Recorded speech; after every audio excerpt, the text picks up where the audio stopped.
Hey everyone, it's Simone Watson, and today I am doing a review of the book Seize Today by Pintip Dunn. This book was released October 3rd by Entangled Teen. I received a digital arc of it from NetGalley, so thank you to NetGalley and Entangled Teen.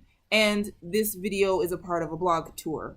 So this book is the third book in the Forget Tomorrow trilogy. So if you haven't read the first two, you might not want to watch this because there may be some mild spoilers of the first two.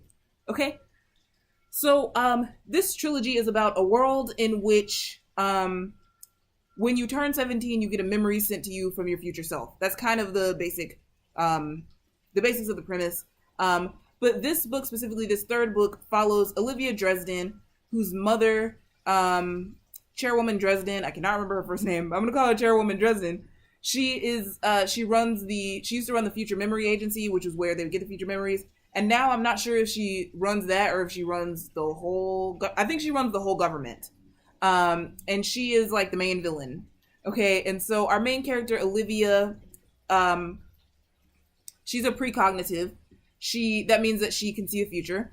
The way she sees the future actually is by seeing like a bunch of different ways that the future could go. Like she sees like all of the possibilities and what probability each of those things has. So that's really interesting to me. As a child, she also sometimes had visions, and it was a vision from Olivia that was a part of it was a vision of Olivia that happened in the first book that like led to kind of everything that culminates in this book, if that makes sense. And so I love that. I love the way that things that happened way earlier were like pulled in and, resolved and etc. In this book. So, in terms of the world building, I thought the world building was great.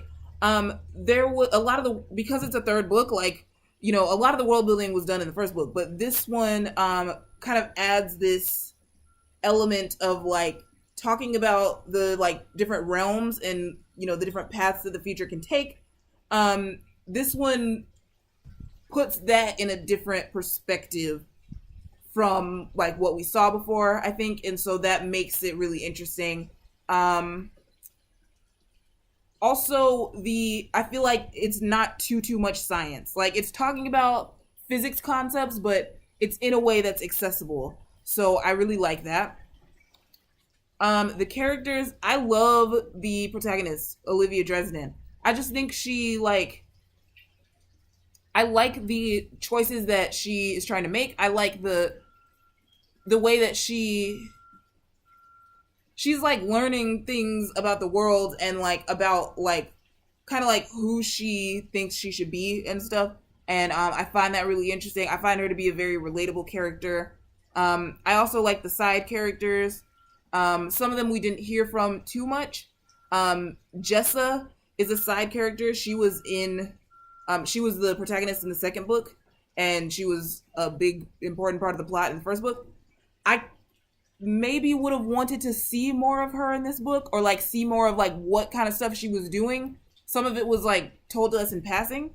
But that was okay. And so yeah, like that's just kind of the thing is like some of the side characters I would want more. But the love interest, whose name is Ryder, I really, really like him as a character. I like him and Olivia, both as characters, and I like them together as a couple. I like the romance aspect of this novel. The one thing I would say is, at some points, the romance felt a little bit, strangely paced. Like, I don't know if it was too fast or too slow or just kind of uneven. Probably just uneven. And I think I would like to see more. I would like to see more space given to the romance to develop. Because, yeah, I guess it felt a little bit rushed. But I would just like to see more of their interactions with each other. But I do think that they're a really sweet couple. And that, Ryder is swoon worthy and everything. And the plot. So the plot of this is really the best thing about it because it takes turns that you don't expect, but it makes sense of so many things. So many things are like, huh? Until they make sense, and then it's like, oh, wow. Like, that totally... And so, the fact that, like, things that someone said in the first book or that happened in the first book, like, now makes sense now that we're in the third book. Like, this is really awesome. So, yeah, the main reasons that I'm giving it, I think I said 4 or 4.5 stars instead of 5, are, again, the pacing of the romance wasn't quite there.